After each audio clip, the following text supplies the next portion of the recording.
Bab muamalah. Disak bacane kita bahas masalah haji, walaupun mungkin di dalam masalah haji niku dipun jelasaken syarat rukune sing gurung wajib atau belum pernah ke sana itu agak bingung. Akan tetapi yang terpenting di dalam haji, bahkan tidak hanya di dalam masalah haji, tapi di dalam masalah semua urusan fikih, semua urusan syariat itu perlu dikembangkan dengan hikmah, dan setelah dikembangkan dengan hikmah baru dijadikan sebagai akhlak. Makanya dalam masalah ajaran Islam niku akan selalu berhubungan dengan syariat, tarekat, hakikat, iman, Islam, ihsan. Iman, Islam, ihsan. Tapi yang pertama syariat, fikih. Dalam pengamalan fikih, semuanya yang ada ajaran fikih niku ada hikmah, ada ilat, ada tujuan yang terselubung di sana, dan setelahnya Anda tahu tujuan itu baru dijadikan akhlak. Misalnya di dalam haji. Dalam haji kemarin didaturaken ketika kita dalam melaksanakan haji selama umroh tidak diperkenankan untuk memburu binatang liar. Wa hurrima alaikum saydul barri ma dumtum hurumah. Ketika dalam keadaan ihram tidak boleh untuk memburu binatang liar. Niki sebagai ajaran syariat yang kalau kita melaksanakan memburu akan mendapat ancaman dam. Nggih niku kudu ganti, kudu doman. Tapi di dalam akliyai, dalam hikmahnya kita harus paham kenapa yang dilarang memburu binatang liar. Kalau binatang jinak, binatang piaraan tidak. Karena binatang liar itu habitatnya memang suka bebas. Gak mampu untuk, aku gak suka dan risih kalau dipenjarakan. Sehingga ketika nanti dipenjara pun ketika begitu lepas di akhir bisa terbang jauh. Ini supaya kita paham, berarti tidak boleh kita mengambil haknya binatang lain. Mengambil haknya siapa saja kalau dia ingin punya hak untuk selalu kemana-mana, selalu terbang, selalu jauh, tidak boleh kita kekang. Tidak boleh kita kekang. Nah dari sini terus jadikan akhlak. Jadikan akhlak sehari-hari, jangan sampai kita mengekang binatang-binatang liar, binatang-binatang yang tidak jinak, binatang-binatang yang bukan buas, yang liar ini buah. Makanya jadikan akhlak. Tidak boleh kita mengekang ketek, apalagi digunakan untuk kerja, digunakan untuk cari uang, suruh joget dan lain sebagainya. Tidak boleh, karena itu binatang liar. Kalau binatang jinak seperti sapi dan unta memang disiapkan oleh Allah dan diperintahkan untuk nyembelih, itu disiapkan memang ada habitatnya sendiri-sendiri. Dan kadang-kadang kita juga mengebiri mereka hanya karena kesenangan kita. Yaitu untuk mendengarkan suara merdunya, suaranya mereka, terus kita tekan, kita penjarakan. Andai kata kita berikan hak, Masya Allah, dia akan selalu banyak, terus populasinya semakin banyak, tidak sampai menjadi binatang langka, terus berada di pohon-pohon. Wah, sungguh indah. Nah, terus berkicau, terus semuanya akan merasakan kenikmatan. Dengeriku. Tapi karena rakusnya manusia, serakahnya manusia, sehingga dikekang, dipenjarakan, akhirnya tidak berani dia hidup sewenang-wenang. Akhirnya tidak semuanya orang menikmati. Kalau dibiarkan, wah nikmat betul nih. Kalau dilakukan syariat Islam, luar biasa keindahan alam kita. Tapi sayang, seribu sayang, kerakusan manusia menjadikan suasana tidak enak. Karena ketika Allah Ta'ala melarang, itu mesti populasinya akan tidak banyak. Ketika Allah Ta'ala memerintahkan, nanti populasinya juga akan ditambah oleh Allah. Nek gak percaya panjenengan bisa melihat di daerah-daerah niku setiap hari, setiap kecamatan mesti nyembelih sapi. Setiap kecamatan mesti nyembelih sapi. Berarti kalau satu kabupaten 42 kecamatan, itu berarti yo satu hari setidaknya nyembelih 42 sapi. Nah, niku satu hari. Padahal di kecamatan kita yang punya sapi berapa? Dan satu tahun sapi itu hanya manak satu kali. Secara aslinya, secara lahir kan habis kok. Tapi nggak pernah habis. Terus populasinya terus ada saja. Apalagi namanya kambing dan. Tapi yang namanya kucing, karena dilarang untuk nyembelih kucing, yang manaknya satu tahun 3 kali. Bahkan manaknya 8, 9 sampai 10. Namun tidak pernah ada populasi kucing mulai sampai di daerah ini kakian kucing, nggak ada. Kemana larinya? Loh, dengar. Ini yang hal yang tidak bisa dijangkau oleh akal. Makanya laksanakan semacam itu. Ini kalau kita laksanakan, niku segala-galanya niku.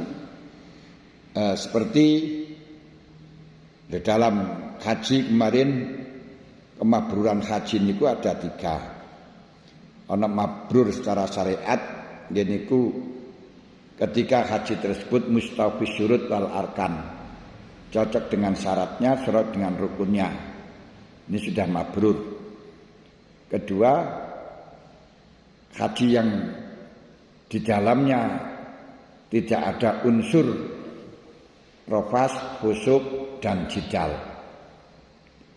Loh, kenapa dilarang rafas, khusuk dan jidal? Ini karena di dalam haji akan kumpul dengan orang seluruh dunia dengan berbagai corak kulit, berbagai bentuk mata, ada yang sudut, ada yang belolak-belolok, ada yang sedang, ada yang hitam, ada yang agak merah, ada yang biru. Mungkin mripate biru ngoten niku. Nah, kulit yang ngono ada yang kulit sawo, kulit coklat, sawo mateng, sawo mentah. Ada kuning langsep, anak kuning gidal, macam-macam. Nah, di sana akan kumpul bersama dan maaf, dalam kumpul itu laki-laki perempuan tidak boleh menutup wajah. Suruh buka wajah, semua kulit itu haram menutup wajah. Bagaimana kita disajikan dengan pandangan yang sangat indah semacam itu, tapi oleh Allah Ta'ala dilarang untuk rafas. Dilarang untuk rafas. Artinya, ini kalau kita praktekkan di hidup di masyarakat, kamu akan ketemu dengan berbagai macam orang, corak bagaimana sifatnya, wis enek sing terlanjang bulat, terlanjang loncong, ono sing rok mini, ono rok mini, minim, Terus ono sing macem-macem. Jane silakan tidak masalah asalkan kau tidak melakukan rofas, asalkan kau tidak nyawang dan lain sebagainya, no problem, nggak apa-apa.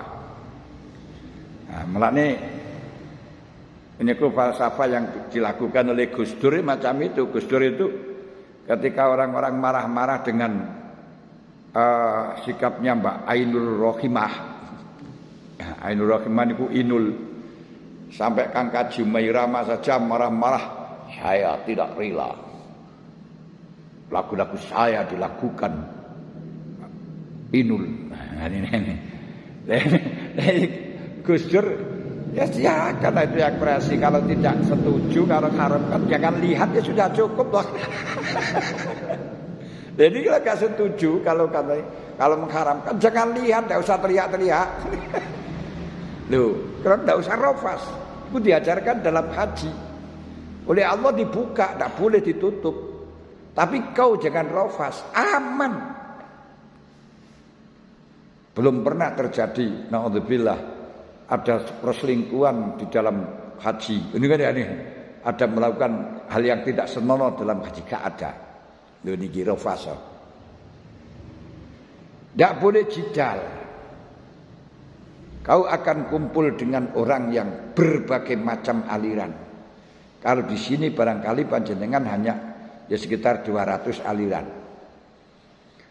Nah, di sana aliran di Indonesia semuanya ada. Di sana juga ada LDI, waktu hajian kan LDI ya haji loh. Ahmadiyah juga haji. Al-Irsyad. Semuanya satu seluruh dunia tambahan. Di mana-mana aliran macam-macam kumpul seluruh dunia, tidak hanya mazhab 4 tapi mazhab 6 sampai mazhab 7 diikuti. Padahal di sini kalau sampai mazhab 4 dilue, umpama di Doko ini menggunakan ada orang kiai melihara asu. Wah, kami sudah. Padahal itu masuk di dalam mazhabul arba'ah. Cara mazhab Imam Malik asu itu tidak najis. Bahkan juga tidak haram, hanya makruh gitu saja. Tapi kalau kita sampai melakukan pendapat Imam Malik di daerah kita, wis kiai asu dan lain sebagainya, ini pun enggak santri. Enggak santri, tapi di sana kumpul tidak hanya mazhabul arba'ah, macam mazhab Ja'fariyah, mazhab Syiah, mazhab Mu'tazilah, semuanya ada di sana. Nah, tapi walaupun di sana ada berbagai macam mazhab, anteng tidak ada orang yang geger, tidak ada orang yang saling olok-menolok. Kenapa? Oleh Allah dilarang jidal. Jidal itu apa? Jidal itu unggul-unggulan mazhab, mempertahankan mazhabnya sendiri, menyalahkan mazhabnya orang lain. Itu jenenge jidal. Lek sing urusan bondo niku jenenge mukhasomah. Lah rebutan omongan tok lolokan niku jenenge mirok, Mirok niku ya geger, mukhasomah ya geger. Tanazu rebutan. Lho teng niku.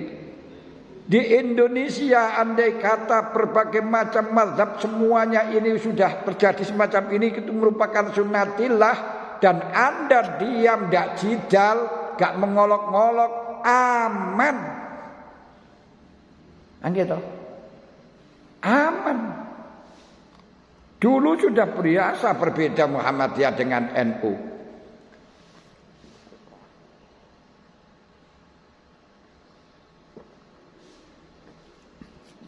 Muhammadiyah sholat tarawih 4 rakaatul 8 rakaat 4 rakaat salaman. Dalam fikih kita lau sholat arba'an biniyati tarawih bitaslimatin wahidatin lam tasihah. Gak sah. Tapi tidak pernah rame, tidak pernah. Karena enggak ada saling ngolok silakan kalau 8, silakan kalau 20. Aman, enggak jidal. Tapi rame di Indonesia kenapa? Setelahnya datangnya Wahabi. sing kakean cocot tukang ngelokno wong niku sing akhirnya. Sing ziarah kubur musyrik, khurafat, tawasul musyrik, dukun musyrik, semuanya musyrik itu. Nah, akhirnya membikinkan rancau rame. Andai kata kamu salahkan silakanlah, tapi tidak usah kamu bungok-bungok. Kamu jangan laksanakan dan jangan mengikuti. Beres dengan ajaran wala jidal. Wala jidal. Masya Allah. Niki loh, kalau kita praktekkan, kita jadikan akhlak. Karena di dalam syariat itu semuanya ada hikmah. Ada hikmah itu yang ditunjukkan oleh akal yang rasional. Dan setelahnya ditunjukkan oleh akal itu baru gunakan untuk akhlak. Luar biasa kalau sampean panjenengan saged nglaksanakaken kaya ngoten niku. Wis, niku segala-galane niku. Di dalam salat Jumat, misalnya dalam Jumatan, Kanjeng Nabi dawuh man takhattar riqab nas au farraqa baina rajulain kajari am'aahu si'a binar. Orang yang ngelangkai pundaknya orang atau memisahkan duduknya dua orang kemudian kita berada di tengahnya, ini seperti orang yang menarik ususnya sendiri ketika di hari kiamat besok masuk di dalam neraka. Artinya orang yang ngelangkai pundaknya orang itu dosa besar. Nah, ini ajaran syariat hadis Kanjeng Nabi. Kita kembangkan. Kenapa tidak boleh? Imannya di mana? Akidahnya di mana? Maksudnya gimana? Oh, tidak boleh itu karena menyakitkan orang. Makanya jangan mentang-mentang jadi kiai bangunkan santri dengan kaki, tangi. Haram itu. Haram karena menyakitkan. Dan di sini pun terus niku kenapa gak boleh? Karena menyakitkan. Berarti kembangkan akhlaknya, jadikanlah akhlak. Jangan sampai menyakiti kepada orang lain dengan sikapmu, dengan perilakumu. Wah, indah kan kehidupan seperti ini, sungguh indah. Tidak hanya dengan rikop, dengan apapun kau melakukan apapun yang sehingga mereka itu adalah marah, sehingga mereka itu tersinggung, berdosa. Dengar itu. Wah, ini kalau dipraktekkan luar biasa. Bahkan tidak hanya itu saja, di antara sama Islam sampai Allah Ta'ala mengatakan la tasubbul ladzina yad'una min dunillah fa yasubbullaha bighairi ilmin. Jarang memaki-maki kepada orang yang menyembah kepada selainnya Allah, maka Allah dia akan memaki-maki Allah tanpa didasari ilmu. Lu wong liya, lu wong kafir niku lho ora oleh sakit. Non Islam itu tidak boleh disakiti, apalagi sesama Islam. Wah, ini dijadikan akhlak. Jangan sekali-kali menyinggung perasaan orang lain, jangan sekali-kali menyakiti pada orang lain. Lakukan apa sih mengakibatkan orang sakit, orang tersinggung. Orang jalan wepet, akhirnya orangnya jatuh, haram. Wah, ini hargailah sama melewati jalan. Jangan mepet-mepet orang, haram. Ini jadikan akhlak. Wah, luar biasa. Malah akhirnya jadi fikih peradaban. Kalau panjenengan ngaji dalam bab istinja tidak boleh kencing dalam air sedikit jarian kana rokidan. Kenapa? Karena mencemarkan milik umum. Jadikan akhlak. Berarti dilarang untuk mencemarkan milik umum yang sehingga mencegah orang lain menggunakan. Berarti jangan sekali-kali membuang sampah, membuang teletong di sungai yang akhirnya orang enggan menggunakan air sungai gara-gara pencemaran haram. Loh, niki kalau mau jadi kentut, masya Allah, akhlak. Nah, akhlak itu cukup dengan ini kemang jangan menyakiti orang lain. Nah, terus kita berbeda ke apa-apa, tapi jangan debatan, menang-menangan. Kenapa? Kita tidak boleh saling untuk menyalahkan satu dengan yang lain.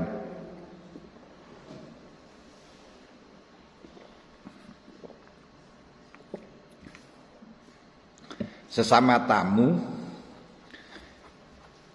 kita tidak boleh saling melarang orang lain. Mesti Nabi dawuh, An Abi Hurairah radhiyallahu anhu qala Rasulullah sallallahu alaihi wasallam idza qulta li sahibika ansit yaumal jum'ati faqad laqaut idza qulta li sahibika yaumal jum'ati ansit ansit faqad laqaut. Kalau kamu mengatakan diamlah, kamu melakukan kesalahan. Tapi tidak haram menurut Syafi'iyah. Loh, kenapa? Padahal dia tuh rame, biarin rame. Nah, tapi kamu tidak usah mengolok-olok, karena kalau kamu mengolok tambah rame. Diam, kamu diam, malah keker. Sesama jumatan kita dilarang, biarinlah, kita tidak boleh sebenarnya rame. Tapi kalau ada orang rame, jangan saling menyalahkan. Ya, kalau bisa ya dengan apa itu ngonten tok. Nah, kalau nggak bisa ya sudah, dengan dilarang sudah. Di dunia ini tidak boleh kita bersalah, tapi yang tidak ada orang salah nggak usah kita kamu salah, itu makin rame. Dan memang sengaja oleh Allah dijadikan dengan berbagai macam aliran. Kenapa Allah Ta'ala mengatakan la sya'allahu la ja'alakum ummatan wahidah walakin la yazaluna mukhtalifina illa man rahima rabbuk la amla anna jahannama minal jinnati wan nasi ajmain. Kenapa? Memang oleh Allah akan dijadikan berbeda-beda. La sya'allahu la ja'alakum ummatan wahidah. Andai kata Allah mengendaki akan dijadikan satu umat. Makanya kita bersyukur menjadi orang muslim. Ini merupakan keniscayaan. Loh, kenapa kok keniscayaan? Maaf, kita bersyukur alhamdulillah wong tuane awake niku Islam. Islam, boy Islam, dan kita lahir di daerah Islam. Keniscayaan Islam. Naudzubillah mungkin lek awake biyen bapake niku kafir, non Islam.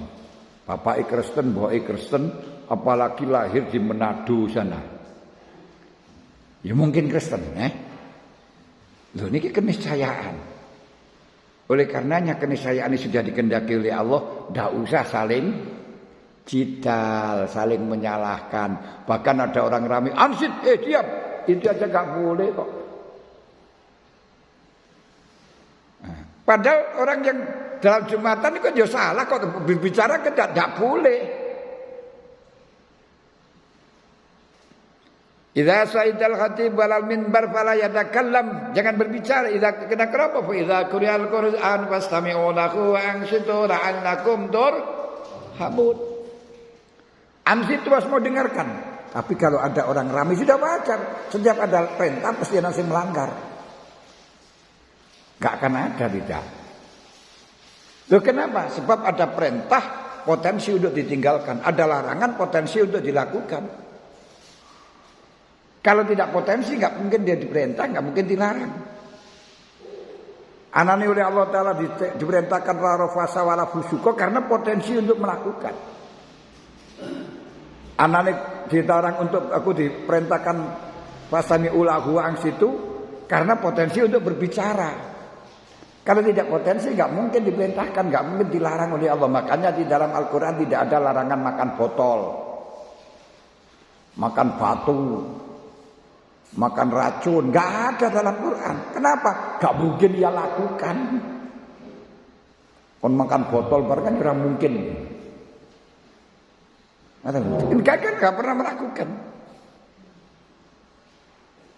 Dilarang terjun di jurang. Lah, ya sudah enggak mungkin, enggak usah enggak ada semacam itu. Enggak enak. Kenapa enggak mungkin dilaksanakan? Sing dilarang niku potensi untuk melakukan. Seperti zina niku potensi. Lane wala taqrabu zina innahu kana fahisah. Diperintahkan sholat kenapa? Potensi untuk meninggalkan. Kalau diperintahkan poso karena potensi untuk ditinggalkan. Kalau tidak potensi tidak ada. Jadi semuanya orang melakukan. Mulane masalah nikah niku gak kudu dipokok diperintahno nemen nikah ora. Mergo ora rasa keperintah kudu tandang dewe. Nah, ngoten. Itu kita kembangkan. Ini dalam bab haji semacam itu. Kemudian di dalam haji itu juga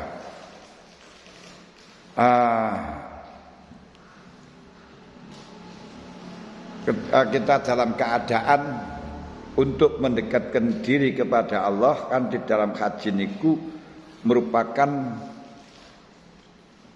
akhirat mini.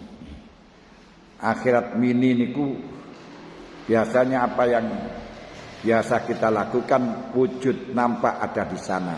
Biar tahu gambaran kita besok di akhirat niku mengungkapkan apa yang terjadi pada diri kita. Niku sedikit gambaran dari fikih haji. Misalnya di dalam haji lagi terus ada larangan untuk cukur, untuk berbuat enak-enakan yang tidak ada faedahnya. Nah ini juga menjadi gambaran kita hidup jangan sampai melakukan hal-hal yang tidak ada faedahnya, biar bisa wusul kepada Allah. Kemudian larangan itu ternyata ketika kita ada penyakit dalam rangka untuk mengobati, untuk menghilangkan penyakit itu, misalnya gatelen, bisa kita pengobatan dengan cara kita cukur. Loh ini artinya apa? Juga menggambarkan kepada kita barang yang haram itu akan menjadi halal ketika membahayakan di dalam badan kita, diri kita. Makanya kesehatan dengan agama niku dimenangno kesehatan. Nyawa dengan agama itu dimenangkan menjaga nyawa. Lho kok ngoten? Lek agama niku diperintahkan oleh Allah, Pak, aku itakilah fa iza amartukum bi syai'in fa'tum minkum mas tatatum sak mampumu. Tapi fa iza nahitukum tahu kalau larangan harus kau tinggalkan, gak ada istilahnya sak mampumu. Sehingga di situ dilarang untuk cukur, wala tahliku rusakum kata ya bulughul hadiya makila, tapi ketika di situ sakit, gak apa-apa. Loh ini boleh melanggar. Bahkan sampai orang keseretan nasi kalau tidak digelondorkan dengan air akan mati, tapi tidak ada air yang ada khomer. Nah, sehingga digelondorkan dengan khomer dalam rangka menyelamatkan nyawa, gak apa-apa. Asalnya khomer haram tapi menyelamatkan nyawa, ini boleh karena darurat. Dan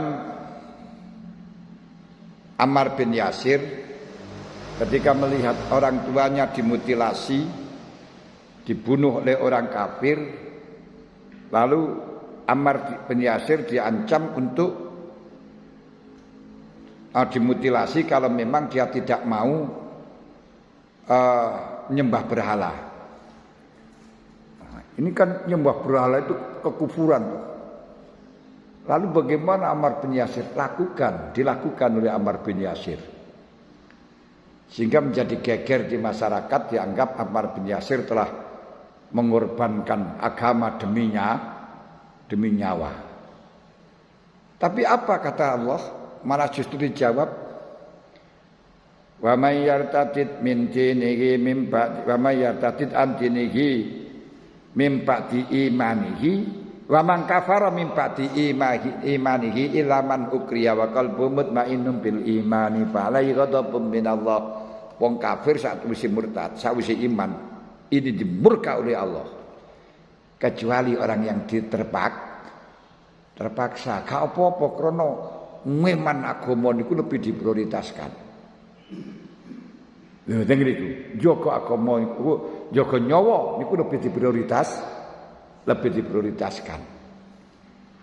Lho lek krana jaga nyawa niku lebih diprioritaskan daripada jaga agama.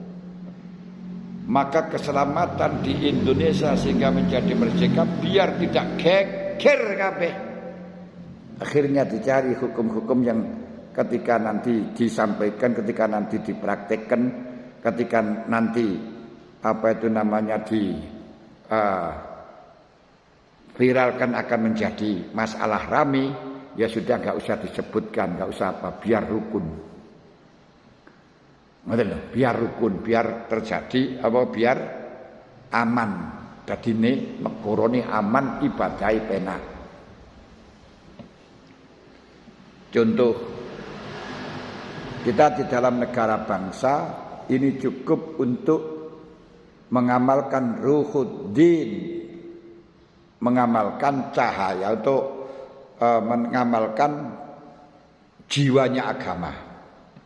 Walaupun tidak disebut dengan atas nama agama. Indonesia itu Darul Islam. Karena di mana orang Islam bebas melakukan disebut Darul Islam. Tapi kalau disebut Darul Islam bahaya. Disebut Darussalam, daerah kedamaian. Padahal Islam dengan Darussalam itu ya jilmaan saka Darul Islam. Daerah perdamaian, bukan daerah Islam. Nama semacam itu kita munculkan tidak masalah. Tidak sebut dengan daerah Islam tidak masalah. Apalagi namanya Daulah Islamiyah. Gak usah kau katakan Daulah Islamiyah, tapi yang berkuasa orang Islam kan ya sudah. Apa yang menjadi syariat Islam sudah dimunculkan kan berarti sudah menang dan sudah Daulah Islamiyah. Gak usah disebut. Loh. Niki lek wong beneh, wong berpikir. Karena apa? Penting esensinya, bukan formalnya. Ini juga dilakukan oleh Rasulullah. Rasulullah ketika bulan Dzulqa'dah, beliau umroh bersama sahabat, lalu dihadang oleh orang Quraisy, kafir Quraisy Mekah. Tidak boleh masuk Mekah. Akhirnya terjadilah perundingan. Mulane diarani Sulhul Hudaybiyah. Yang disebut dengan Sulhul Hudaybiyah. Sing belajar Nurul Yakin ya kan hafal Sulhul Hudaybiyah. Di sana dalam Sulhul Hudaybiyah Rasulullah sallallahu alaihi wasallam tidak boleh masuk ke Mekah kecuali dibatasi 3 hari. Dan tidak boleh membawa pedang terbuka, berarti harus tersarung. Nanti rongkon kan tersarungi itu. Tersarungi. 3, kalau ada orang Islam, ya orang Mekah ingin mengikuti Rasulullah tidak boleh, harus dikembalikan. Tapi kalau sahabatnya Rasulullah ingin tinggal di Mekah harus dilegalkan. Ini kan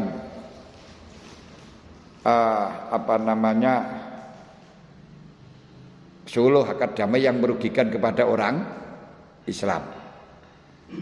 Tapi Rasulullah menerima, yang akhirnya ia perintahkan tulis, sehingga dengan ditulis oleh Sayyidina Ali, hadza ma qadahu Muhammad ibnu Abdillah, Rasulullah Muhammad ibnu Abdillah. Bismillahirrahmanirrahim, hadza ma qadahu Rasulullah Muhammad ibnu Abdillah. Dia marah, saya enggak paham, saya Gak sepakat itu. Kalau saya percaya bahwa Muhammad itu utusan Allah, tidak akan saya halangi dia masuk Mekah. Tapi karena saya tidak percaya, maka harus kau hapus itu. Lalu Rasulullah mengatakan, wallahi ana Rasulullah, ana Muhammad ibnu Abdullah, umkhuy Ali, wahai Ali, kamu hilangkan itu. Saya Rasulullah, saya Muhammad ibnu Abdullah. Sayyidina Ali jauh, wallahi la amku abada anta Rasulullah, kau Rasulullah, semi Allah tidak akan saya hilangkan selamanya. Langsung Kanjeng Nabi ngadeg, umku ya Ali. Tapi karena Kanjeng Nabi rajulun nabiyun ummiyun, layak tubuh layak roh, akhirnya enggak bisa. Sehingga Sayyidina Ali Sayyidina Ali terus membusuk Rasulullah. Akhirnya berbunyi, hadza maqadau Muhammad ibnu Abdillah, keada Rasulullah. Nama Rasulullah itu nama yang sangat sakral, dan kita harus yakin kalau Muhammad itu adalah utusan Allah. Barang siapa tidak percaya kalau Muhammad itu utusan Allah, kafir. Kan betul. Tapi tidak boleh ditulis Rasulullah demi keselamatan. Kita percaya menekatkan sesuatu tidak harus diucapkan. Walaupun enggak mengatakan Rasulullah, tapi bukan berarti kita enggak percaya kalau Muhammad itu Rasulullah. Nah ini loh. Indonesia walaupun kita percaya ada daulah Islamiyah, sudah enggak usah kita sebutkan, bukan berarti kita enggak percaya. Enggak usah kata khilafah, enggak usah kata daulah Islamiyah. Demi kerukunan, Kanjeng Nabi saja rela dilepaskan pangkatnya, rela jabatan nama Rasulullah dihilangkan, padahal itu sakral. Apalagi gurnama khilafah Islamiyah, apalagi gurnama daulah Islamiyah. Niku lek cara wong bener. Nah, yang kita butuhkan daerah yang bisa menjaga keadilan, menjaga kerukunan, menjaga ketertiban. Tidak butuh nama. Dan ini deh. Nah, makanya jangan sekali-kali kula lan panjenengan terkecoh. Nah, sampai saat ini Pancasila itu bukan kesepakatan, itu politiknya Pak Karno. Maka yang benar adalah khilafah. Ini nunjuk bodoh banget. Hanya percaya karo nama.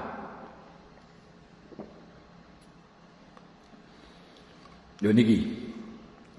Terus ditulis dengan Bismillahirrahmanirrahim. Dia gak paham. Saya gak ngerti dengan Bismillahirrahmanirrahim. Tulislah yang dengan yang paham. Allahumma bismikallahumma. Akhirnya ditulis bismikallahumma.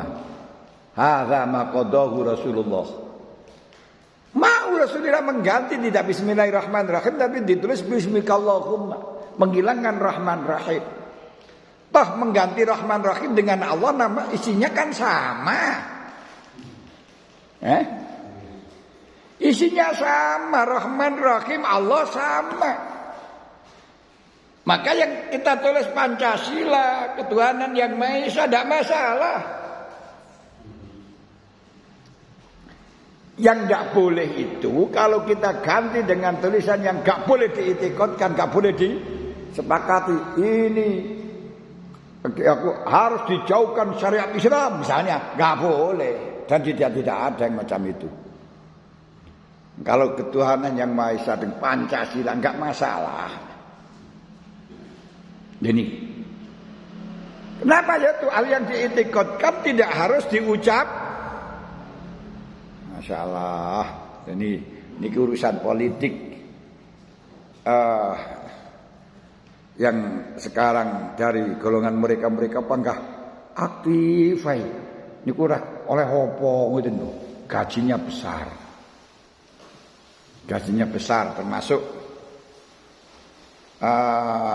apa niku ACT, aksi cepat tangkap.